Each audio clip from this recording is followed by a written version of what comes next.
And greetings and welcome to the QCast. This is season 4, episode 54. And boy, you would have thought this episode would have happened somewhere in the last 4 years. Amazingly, it has not. But folks, it is the Ryan Sroka episode of the QCast. It is a transfer portal announcement episode. And with me, I have the pride of Huntley High School, the pride of Illinois Wesleyan University. Ryan, how the heck are you doing? I believe you're in Pingree Grove, Illinois, somewhere near Elgin. Is that where you're located? How are you doing? Doing great, Bob. First of all, thank you for having me on. I'm glad we finally got to do this. I've always wanted to be on and finally got my time. But yeah, I'm in Pingree Grove, from Huntley, Illinois, but Pingree Grove is actually kind of like a small town about 10, 15 minutes away from Huntley. Currently rotting at my parents' house, kind of getting some time with them this summer. So that's what I'll be doing. That's nice. Now, are they like out of town? Can you throw a kegger or something? Do the kids still have keggers? Is that something that we do nowadays, or what's happening there in Pingree Grove tonight? Not that, sadly. Although they're retired, so Wow. they don't got work to get to tomorrow. So I mean, I know your parents, they certainly don't look like retirees. So, I mean, good on them. They obviously they made all the right decisions because you would never guess that we've got retirees on our hands here in Pingree Grove. But boy, good on your parents. Ryan, we're here to talk about your transfer portal announcement. We're here just to talk about hoops in general, long overdue interview, of course. But just, talk a little bit about the decision here that you had to make because you graduated from Illinois Wesleyan, you played 4 years, and you've got that year of eligibility that everyone that was in your class had, the extra year due to COVID. So talk us through the decision on, do you use it or not? Do you come back to Illinois Wesleyan? Do you go somewhere else? Just talk us through that whole decision process of what led up to this. yeah, I mean, as the years kind of went on, you kind of have a good idea by like junior, senior year if you kind of want to use that fifth year of eligibility. Um, and I knew just based on the previous guys who did it, Matt Laird's, Pete Lambesis, Lucas, and Cody, it was going to be really hard to stay at Wesleyan, and it's really unfortunate. And I know the athletic director and a lot of people are, trying to work on getting a graduate program just from that. Well, I'm working on it. I mean, after this debacle, the next time there's a pandemic, the Quilman Yeah, School of Business will be a thing. I'll tell you, we will yeah, have we'll be ready next time. yeah. And it's just one of those things where, I think I could speak for all those guys, and we would all stay at Wesleyan, but it just comes down to it's you just can't do it. You can't stay an extra year and not Right. get anything done. It's kind of just like a waste of time at that point. As much as I love it and I would love to do it, I knew right away that that was probably going to be the option to go into the transfer portal and kind of explore. Um, but yeah, I mean it does stink. But that's just the reality of trying to find something like Wesleyan and kind of go from there. Yeah. And so talk about your criteria. So you decide that, yes, I want to play basketball and use that year. There's really not a fit at Illinois Wesleyan because there's no grad programs. And why would I be paying all this tuition when there's no more degree to get? So then what was your criteria in looking for a school? Because I know, having stayed in touch during this process, you had options all across the board, like Mhm. all kinds of levels. What were you, before you tell us where you're going, but what were you looking for? What was important to you? Yeah, I love that. You know, I had in mind what I wanted, and I'm a pretty all-around guy. I know this is my last year playing. I knew I didn't want to play overseas after. Like I knew this was kind of my last horror, like last dance type of thing. Um, so I knew academics was one of my forefront, priorities, and having a good program that I wanted to pursue, and that was an MBA program. Um, but that was at the forefront of my mind. And I also had a unique experience in transfer portal because I was also listening to multiple division levels. Like I was telling you, like Division threes, I was hearing from if they were great, Right. academics and kind of, I can help them win. They win a lot, and I was definitely hearing out from those schools, and then obviously the Division twos, and I actually had a little Division 1 stuff in the works that was also very appealing. Just being a 22-year old, to expand and maybe try something. Every kid's dream is kind of play at that level, so that was also Sure. interesting to say the least. But I think academics was the first and foremost forefront, a place where I can make an impact, basketball wise. I want to go in and know that I felt wanted and needed, and they knew how I play and I can impact winning. Um, I felt like that was super important to me because everyone wants to play and they want to have a big role. So that was also very important, and those were the two big things. And I feel like as I kind of went on, I realized I wanted to be somewhere closer to home. That way, my parents, they go to every game, and this is my last go around, so they want to try and make everything they can. So those were kind of my few that I knew I really wanted when I was kind of talking to schools. So Did it help, Ryan, to that's kind of what was going through my head.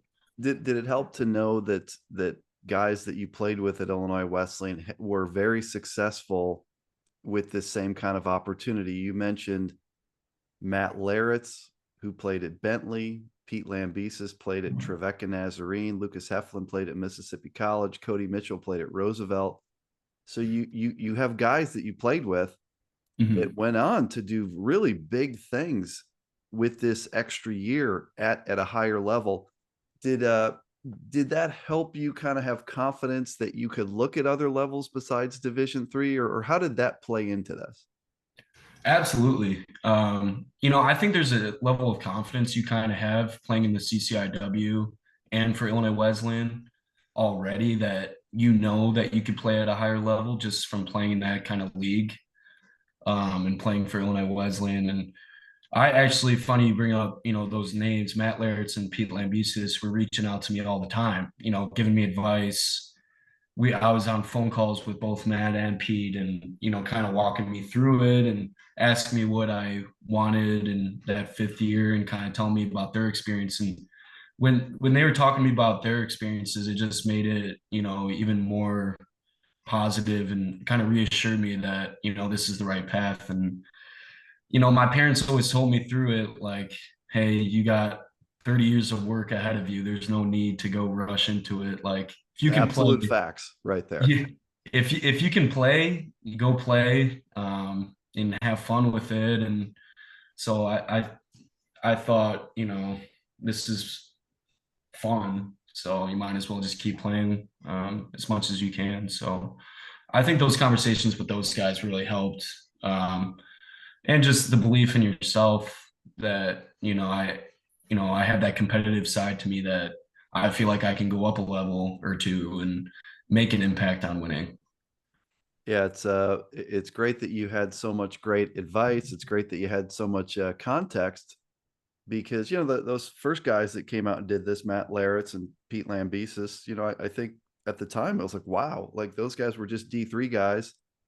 I remember, Matt Laritz was an all conference guy at a D2 Elite Eight team, and his statistics were exactly the same from his senior year in Division 3 to his grad year at Division 2, again at a tournament team. So it's really great that you had that model in front of you.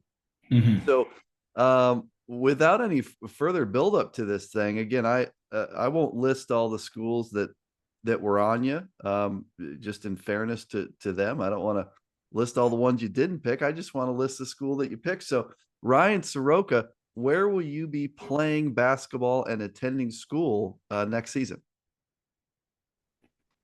Well, Bob, I don't have the hats in front of me, but no, I'm just kidding. I will be playing and continuing my career at the University of Missouri S&T, or also known as Missouri Science and Tech.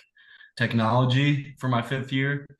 I'm going to be playing for Coach Bill Walker and pursuing an MBA that year. So Yeah, very I excited. thought maybe there'd be the hats or something that we'd have a hat on right now. I don't have But any merch. I don't have anything to kind so of spice this is it up. cool. This is a another D2.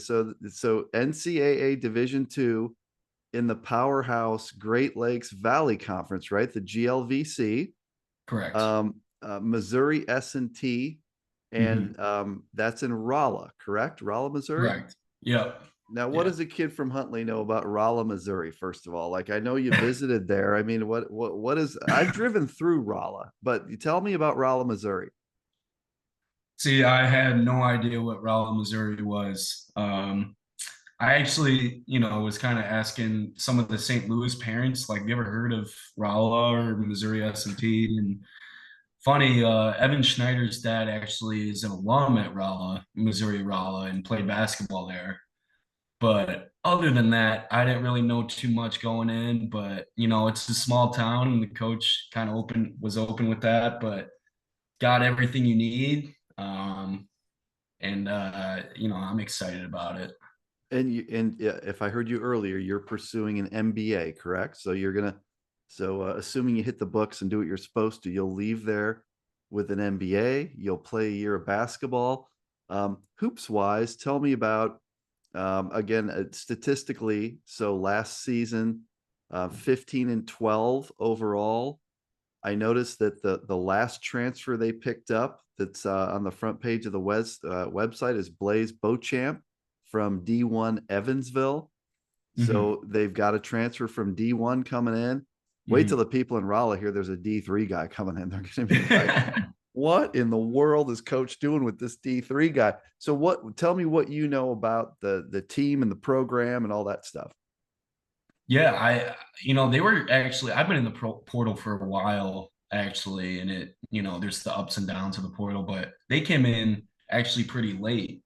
I want to say like a month ago, maybe even later than that.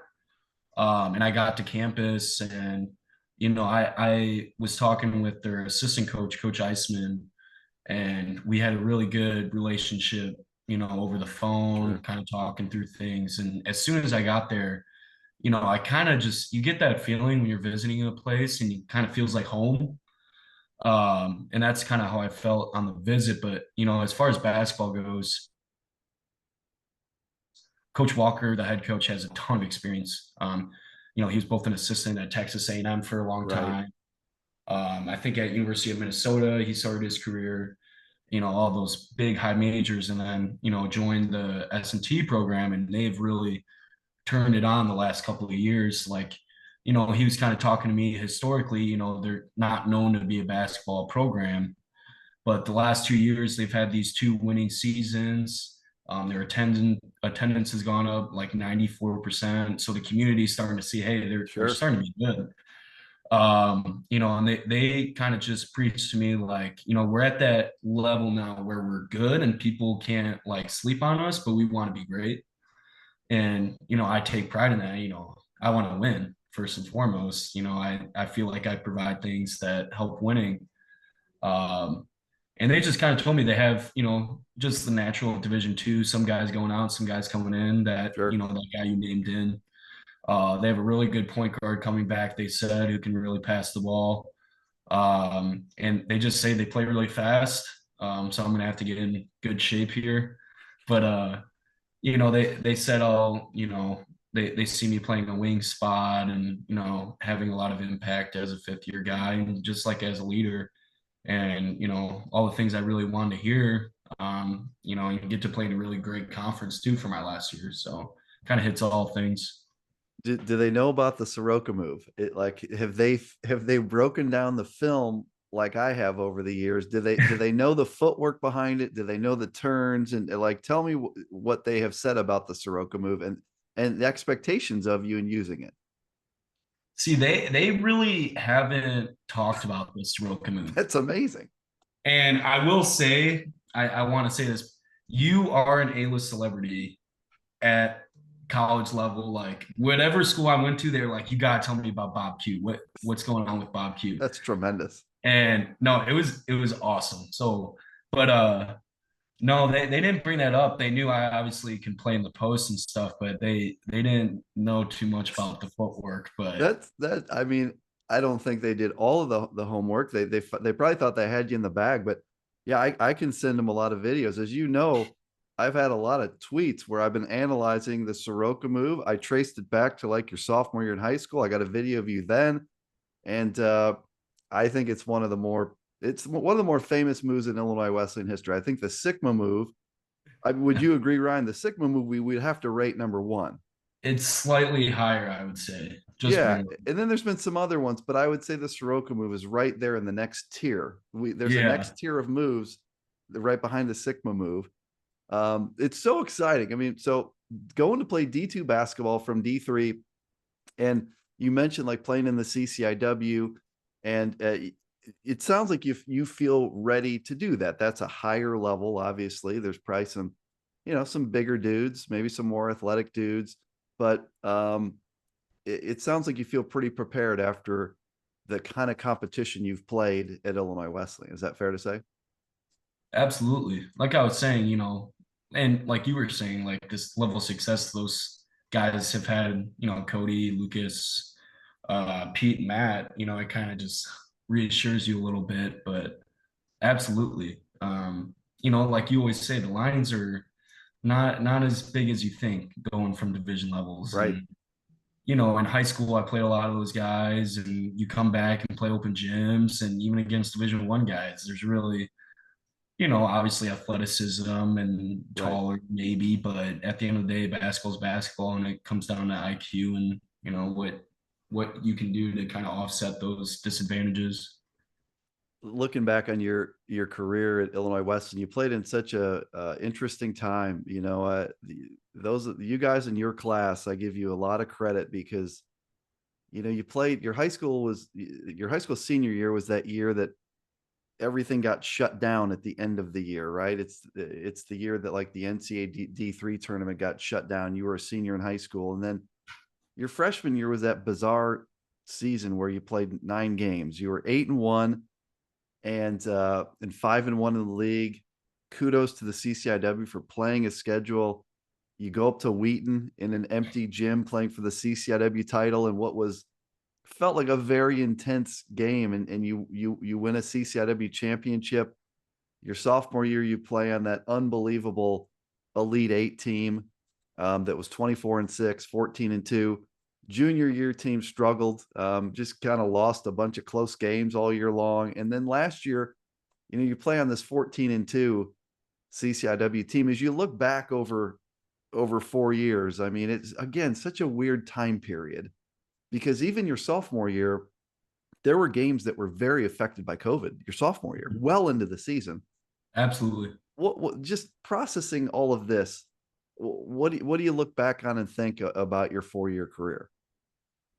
Yeah, I mean, it is a roller coaster, and you kind of forget about that. We had our senior banquets, and you kind of reflect on that stuff in our speeches, and our talking to the other fellow seniors, Luke Yoder, Grant Hardy, and Evan, and you remember those freshman year dog days, and we talk about it a lot, but people don't know, and people don't give enough credit to those Division III guys who didn't have a full season. Like it was a grind. Right. Like people do not realize. Like we were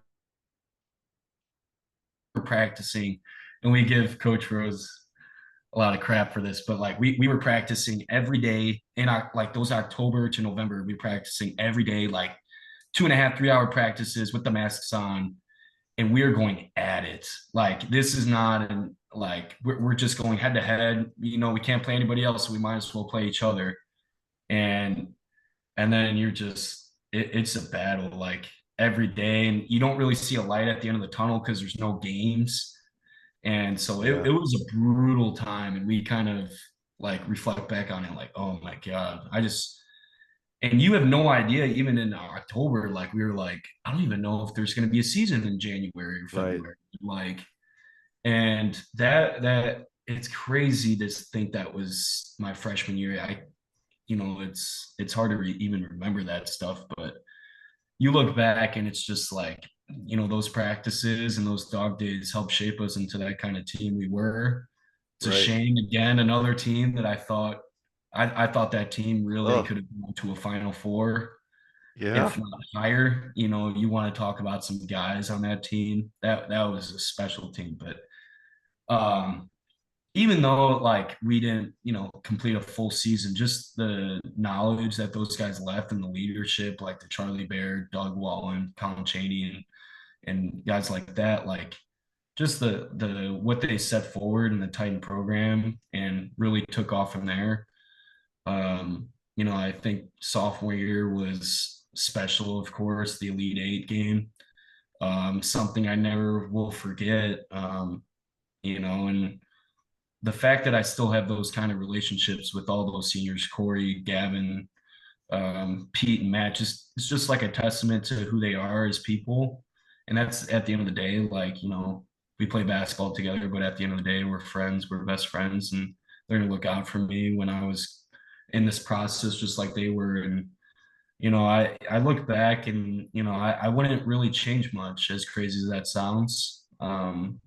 I think the trials and errors of freshman year and junior year helped prepare me for the successful seasons. I think, obviously junior year was a struggle, but man, we were like this close at Yeah. times from making that jump. But, I think that helped us senior year kind of like not take things for granted and kind of go out how we want to go out type of thing. So there's really not much I would change in my 4 year career. Was there a is there a most memorable game? I mean, 4 years, that's a lot of games. Is there one game that like stands out across those 4 years to you? Oh, easily either the Yeshiva or the Wabash game. And one of those games ended up Both of really, those. It's hard to pick just one of them. yeah, one of them ended The up really Yeshiva good. game One, was yeah, talk about the Yeshiva game if you would, Ryan. That was I was at that game obviously, and one of the most unique things I've ever seen in my life. To walk us through that game and the whole experience around it. what's crazy about that is I talk about that probably every other week, just from random people coming up to me or like high level trainers, Division 1 guys, like they know that game happened and they know what was on the line. Like it was like, you kind of step back like, wow, like you watched that game and like just like the level of impact it had was crazy. Like I talk about it all the time to this day. But just going in, you knew the hype around it, number one versus number two, or like officially number one versus three or something like that. And we were supposed to play that first game, but that got canceled. So it was Yep. really just we're there in New York just for Yeshiva, which was kind of cool. And so we had like a 4 day period before just to prep for them in their gym. Yeah. And the game day comes around, we get off the bus, and that was the one time in my life I tell my family this where I felt like an NBA player. Like you want to talk about coming off a bus with your headphones on. You were with us and just row of people like in a line, like I want to say like 5 blocks It down, was like unbelievable. just like screaming, like so excited. And I was like, I knew it was going to be like a cool game and stuff. But once I saw that, I was like, oh, like, all right, it's time to lock in a little bit. Like, this is cool. But just the warming up and then like the game starts. And obviously, I was like a 6 man that year. So I started on the bench. And just how loud it Yeah. was just. It And was once loud. Luke hit that first three, it just all went silent. And we were like, okay, now we're good. Now we saw one go in. Now we're ready. But we kind of talk about to this day, if Luke doesn't hit that three to start the game and we don't start off hot, it could be a completely different game. Just Agree. based on the atmosphere. Like we are the enemies. There's no Right. one. I mean, we have our own student section, but it will not even make a dent in what they had there. Oh, But it was one of those experiences where, oh my, it's like thing to tell the kids type of thing. It was and then awesome. the after the game thing I thought was cool because I just thought that was very unique to see these two schools from kids from different parts of the world, basically. Afterwards, they've just played this knockdown, drag out game. with a lot on the line and all this hype. And boy, after the game, that the two teams really came together, and I think that was the part I'll never forget. Talk about that, just kind of the on the floor after the game part of that Yeshiva experience. Yeah, that was absolutely really cool. I think it was kind of like a game respect game type of thing after. And you're kind of like the game was so built up, you're kind of like celebrities at this point where you're kind of just we know they're good guys. They kind of knew us in a way. But I remember just kind of going up to Ryan Terrell, and I guarded him a little bit, and man, was he tough. And we actually I the thing I loved about Ryan was how he used his height, and I kind of saw a little bit of myself in his game in the yo-yo post where he would really use the footwork like I do. And he used that like Kobe fade a Right. lot in the Right. pivots. So after the game, I kind of asked him a question. I was like, "What's your mindset when guys are guarding you in the yo-yo post? Like, why this move rather than that move?" And he was literally walking me through stuff, and that was really cool. Just from like, I knew he was a really good player, but I just kind of like a fan perspective, I just saw a little bit of myself in his game.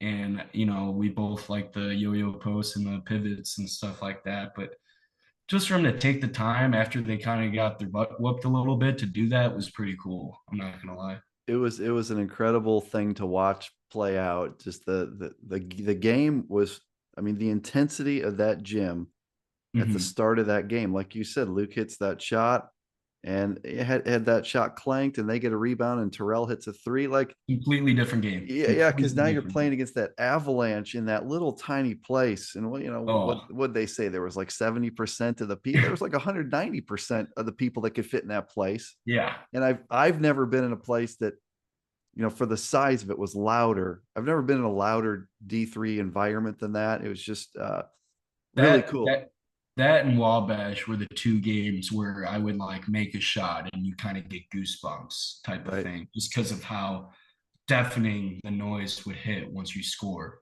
And I've gotten that twice, and I was with Yeshiva and And Wabash. that Wabash game, that was, of your era, that was boy, that was a heartbreaker, right? So Yeah, Elite Eight game at home. And it was a great game. I believe they got out to maybe an 8-0, 10-0 lead. You erase that, you're up at the half, up somewhere, starting to get later in the game. And just without going into it, just a lot of crazy stuff was happening. There's a lot going on. And mhm. what are your recollections? Like, how tough was that one? Because I know how bad you wanted to get to the Final Four. I know that for sure. How tough was that game? It was first off really cool, first and foremost, but it is really tough pill to even to this day. Um, there's just so many things I felt like went wrong for us for being a home court team, especially anytime you lose in the Shirk Center, you take it personal, and especially an Elite Eight game that doubles it. Um, there's just so many things that went wrong. I'm pretty sure we had three technical fouls that game. One on Corey No, who's the nicest kid in the world. I don't know how he gets a technical foul. Um, and Pete got in foul trouble too, which stunk. And because he had the assignment with Davidson, and Right. those were terrific players, man. But I just felt like it just wasn't our day or like on our side, because just like everything that went wrong kind of went wrong a little bit. Yeah, Like, it was definitely a lot of things went wrong, right? Because yeah, I remember thinking I feel like there was a shot attempt to go up about 9 midway through the second half, and that didn't go. And then after that, I think the weird stuff started happening. You're right. I mean, there's these games, and I've seen enough of them now that there's games where it's just not your night. And yeah. it seemed like the way that second half played out, boy, it just a lot of things went wrong in the second. Hmm. But like you said, it was a really cool environment. I mean, the Hmm. crowd was unbelievable. The energy was unbelievable. I also got to ask you another heartbreaker. this year on selection day, selection Monday, I guess we'll call it. Um, did you think you were getting in, or did you think you were out? Or like, I assume you guys met as a team. Like, did you guys feel good and that you were going to get picked? Absolutely. So going into selection Monday, I just, things I was seeing, how I felt with our resume. I was like, all right, we're good. I'm gonna get my mind off it. I went and worked out at the shirt center, got shots up on the machine in the morning. We have our selection party at noon or whatever time it was. We had a selection party. We got pizza. We're having a good time. We're a little nervous, obviously. Like we know it's no guarantee, but we felt pretty good going into it. And it's different with Division 3 just based on the regions, and you kind of know where you would play out a little Yeah, bit, or at least right, I did. right. And as it kind of went on, the first two sections were not our regions, and then once I kind of saw we weren't with Calvin, that's when I started going, oh Yeah, crap. yep, yeah, And it just started, more and more, and that last name goes off, and it wasn't us. And there's probably like a minute to 2 minutes of just silent, like, wow, like yeah, I can't believe that. But it was a tough day for us seniors. It was very tough. And anyone on the team, you never know when you're gonna right. make the tournament or not next. And just our resume and how we were playing at that time, I really did think we were at least a second weekend team, and it does sting. It's gonna sting forever, but Right. And that, yeah, I think and you know how the process works really well, and that, the finish of the season was amazing. You go 14-2 in the league, with just this huge run from January 1st on, where I think you lose just one game in there until the very last one. And, as you know, in Division 3, it's those things that happen in November and December that sometimes in D1 those get forgotten about. But like, you look at Mary Hardin Baylor or Cal Lou, or, you could pick any one of them, and had it not happened, is that, do you like that about Division 3, that the fact that like every night you play, it is a monster game. Like there aren't no games that are like, oh, that's not a big one. Do you like that or not like that about Division 3? I say both. Just from a competitive side, every game matters. That's a cool mindset to have. But I do think it's a little tough to not hold that same amount of weight for conference, especially as tough as a conference at CCIW. I don't care. They said it was kind of a down year, which it could have been. That's still a good league, no Yeah, there matter were what. good teams in the league. Yeah. And I don't care. And especially it was a weird CCI, the weirdest year I've had in my 4 years, just from a standpoint that any team could beat you in any given night. Like Yeah. there was some below average teams, but they could beat you for sure. But I just don't like how you can play a team that's not that good, but as long as they're out of the region, that's going to boost your resume. I think that's a little flawed, a little bit. I'm going to be honest, but that's just my opinion. Um, but at the same time, hey, like, gotta win one of those. We didn't do ourselves any favors, like Yeah. California. You win, we probably win one of those, and we're probably in. To be Yeah, I honest, think you could take so any of the losses. I think any one of them, and that probably flips the situation. And yeah, that was I was like, I was same as you. I was watching the show, and as soon as the only brackets left were on the East, you're like, well, they're not shipping the Titans out there. And so that was really a tough day for sure. Just a couple more things here. We're talking to Ryan Sroka, who announced his commitment to Missouri S&T, a D2 school in Rolla, Missouri. Wanted to ask you just the experience playing for Coach Rose and his staff. 4 years playing under those guys. What was the experience like playing for Ron and company? Oh, I actually just sent Coach Rose a text. Those guys are like family at this point. Coach Rose is, I tell people all the time, he's probably the most genuine human being I've ever met. He cares about you, not just about basketball, but about life. I mean, there's so many times I went up to his office all the time, and we're talking about basketball a lot, but we're also talking about a lot of different things, girlfriend and friends and faith. Faith is a big aspect of both of our lives, and we're talking about that a lot, and just what he's done, even more as a person for me than as a basketball player is just astronomically, like I can't like measure it. Like just the expectations he held for me, they were pretty high just being a captain. There's times where he was pointing me out just for my body language or not being a good captain, but you look back and it was just to make me a better person, a better man. But we just have such a great relationship, and I'm gonna invite him to my wedding one day. I'm gonna continue to be in touch with Illinois Wesleyan and move from there. Coach Etheridge also has been in my corner since he recruited me in like junior year of high school, and he's believed in me. And I, just as a college basketball player, you go through a lot of ups and downs. Sure. And the downs, like I would really take personally, and he would always be in my corner. Like I remember one time, like after a loss, and I didn't play well, and I was just, like so in my head, like texting him, and he literally came over to my senior house and like was like, this is the first game of the year. Like it's gonna be okay.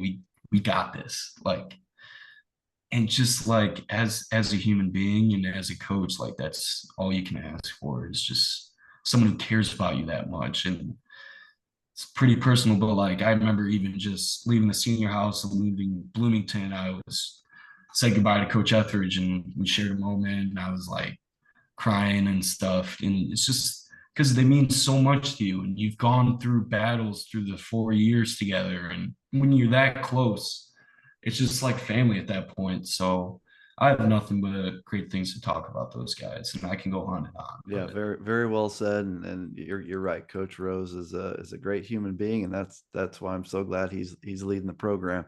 I just one question before I get to a last question. Boy, I was worried for a while. I got these guys, the Snyders, that run this data cast, these Calvin guys, and I was having nightmares of you rolling into the Shirk Center with the Calvin Knights gear on, playing with your guy Uchenna.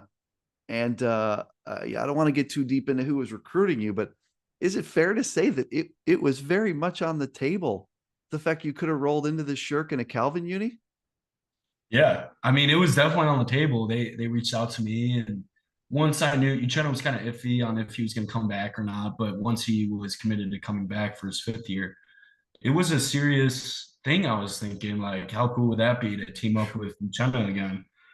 Um, but it just kind of worked out um, where I was kind of looking at other places, and Uchenna has had such a phenomenal impact on that university where it was almost like, we've had our two separate paths and he's been on this great one. And, we're kind of doing our own thing type of thing. And we didn't want to like Right. kind of like do that. But, that would have been a really cool moment if I would have came back to the Shirk Center. But uh, just didn't work out that way, I guess. And then I can't let you go without kind of asking about Division 3. As you know, a lot of what I do is just pointing out all the cool things about Division 3 basketball and why it's so great. No better person than you. You've just finished 4 years playing for a Division 3 school. We've got kids now that are back where you were at Huntley High School. The process is just starting right now. They're starting to get contacted by D2s and D3s and NAIs. And what would you put out there for kids that are trying to figure out what Division 3 is and what the value of Division 3 is?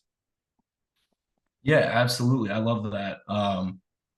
just like very briefly, my story, I had three Division II offers out of high school, Right. and where I could have played for free. But just what I saw from Wesleyan Division III programs was the ability to kind of play basketball, have a social life, and have academics be at the forefront of your experience. It just all like kind of was an all around like seemed like a great fit. Like, and I was lucky enough. I have great parents who kind of guided me through it, and financially it happened to work out, or sometimes it doesn't.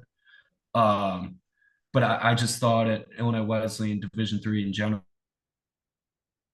you're able to be a student athlete, but as well like that balance there. It's you get to make lifelong friends and relationships, and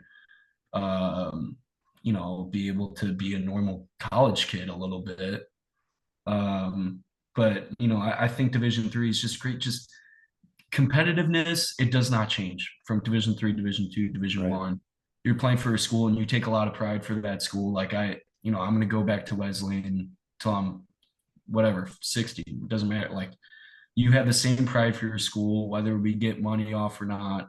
You're gonna play your hearts out for your coach and for the guy next to you, and you want to win a national championship. I don't care if it's Division III or Division II or what. And at the end of the day, that's kind of all you ask for. And I will say, like, there are some things about Division III that is better than Division IIs and Division Is. Like the following Illinois Wesleyan has beats a lot of Division Is and a lot of Sure. Division IIs. And the community, like it'd be a Wednesday night and the Sure Center's packed. And those are the little things that you're gonna miss, or that I'm gonna miss when I'm moving on from the Sure Center. So those are the kind of things that I kind of took from Division III. Well, we'll miss seeing you play. As you know, I'm locked in on every single game. I mean, I believe I saw every game of your career in one form or another. Either most of them on stream from Dallas, but up there quite a bit. And you will be very missed, Ryan Sroka. What I always tell people, coaches that reached out to me about you, and you'd be disturbed to know how many coaches reached out to me to ask for like the scouting report. What I said is, he's a winning player. He's a winning player. Like he's a guy that doesn't care about his stats. He doesn't care if he scores. He's a winning player that makes winning plays. And you'll be very missed. It seems like it was just yesterday that, I was hearing about this recruit from Huntley. And this kid, he's Usser Oshkosh. He's Usser Oshkosh. He's visiting Oshkosh today. Then he's coming down, and we, us, and boy, that just goes by like a blink of an eye, doesn't it? That seemed like that doesn't seem like that long ago, does it? It goes so fast. They say it every year, but it does. It goes so fast. And I'll just say you were an incredible leader for the Titans, a great player to win three, to leave with three CCIW titles. That's very rare. It doesn't happen a lot. Kudos to you for your leadership.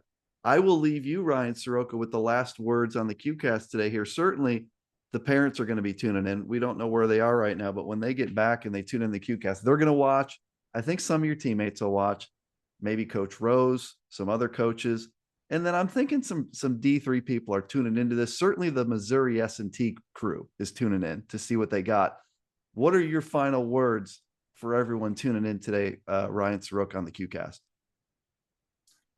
I first want to thank you first for having me on, but all you do for Illinois Wesleyan and Division III in general, like you go leaps and bounds to just create awareness and get people excited about it, and it's like a Division I at that point, like what you do for us, and we appreciate everything you do. Glad to do it. Glad to do it. um you know I want to thank everyone involved with Illinois Wesleyan. I'm gonna miss it a ton. I'm gonna miss the Shirk Center, the games, putting on the Titan jersey, but man, they got a squad coming back, and Correct. they're going to be great, and the program's in great hands with the coaches. I also want to give a shout out to my family.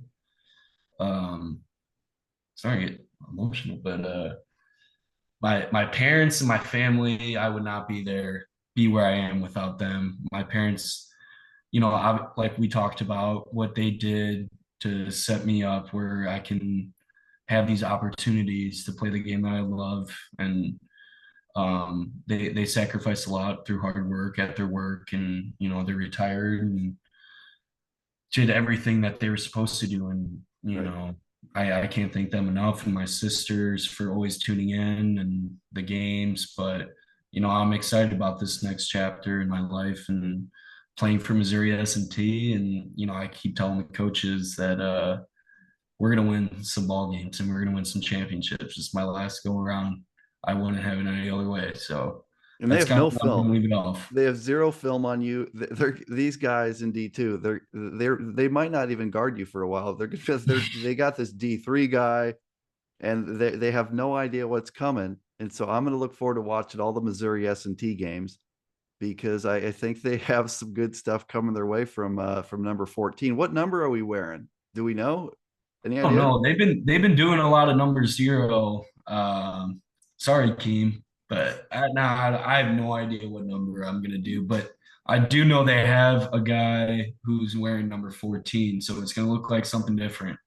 Okay. Okay. We're gonna that'll be a little unique too to see a different number out there, but I can Yeah. roll with whatever it is. In all seriousness, Ryan Sroka, this has been awesome, and I'm so happy to hear that you've landed at a place that, in your words, feels like home, a place that you're going to get a chance to be a big contributor on the basketball team, a team that is, like you said, building, getting better and better. And I think they're looking at you as a guy that can come in and like get them to that next step, right? So the younger guys that are going to come behind you have a role model, have some leadership, and they'll probably take it to greater things down the road. So thank you so much, Ryan. This has been a blast, and we'll stay in touch. We'll stay in touch for sure. Absolutely. And Absolutely. best of luck to you, my friend. I appreciate it. It was great talking to you, Bob.